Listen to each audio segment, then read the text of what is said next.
Si j'étais ministre de la Culture,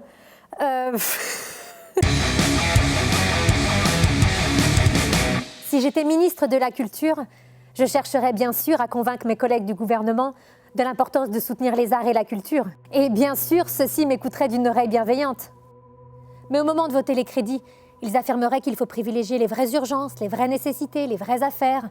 Santé des corps, formation des esprits, solidité des infrastructures, développement de l'économie.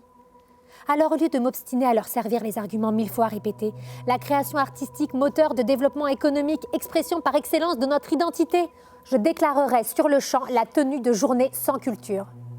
Journée où toute activité artistique, toute manifestation culturelle serait absolument interdite. Journée sans musique, ni classique, ni jazz, ni pop, ni rock, ni chanson.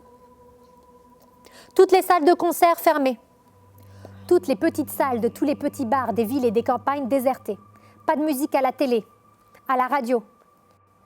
Tous les iPods verrouillés, tous les clips de YouTube brouillés. Journée sans spectacle, sans représentation, sans aucune forme de fiction. Pas de cinéma, ni en salle, ni chez soi. Pas de série télé, pas de web-série, pas d'émission pour enfants, pas de théâtre, pas de danse, pas de performance, pas de cirque, pas de spectacle de rue, mais aussi interdiction d'ouvrir un roman, un recueil de nouvelles, un livre de poésie, un essai, une bande dessinée. Journée sans art visuel. Tous les musées et toutes les galeries barricadées, mais aussi obligation de cacher toutes les œuvres d'art public, drap tendu sur les statues, et même dans les maisons, toutes les maisons, grande opération de masquage des tableaux, photos, dessins, reproductions, lithographies, objets d'art qui accompagnent nos jours. Mais aussi interdiction de jouir des beautés architecturales là où il y en a, qu'elles soient patrimoniales ou contemporaines. Obligation de fixer le regard sur les pieds en se déplaçant dans la ville. Au besoin, des œillères seraient distribuées pour s'assurer que le regard ne puisse pas attraper la courbe agréable d'une corniche, la ligne élégante d'un bâtiment.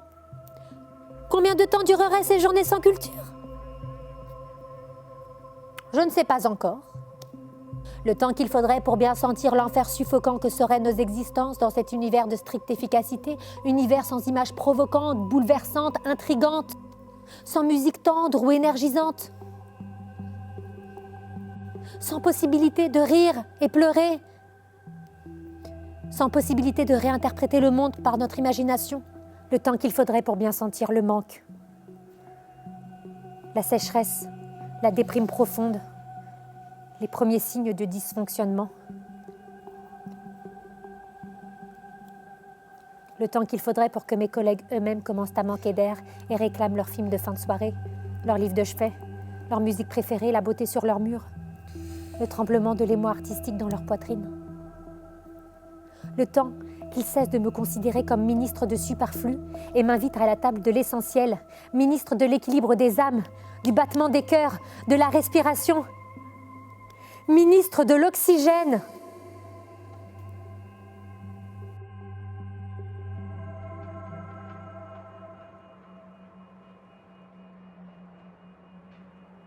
Bah oui, j'aurais dit ça.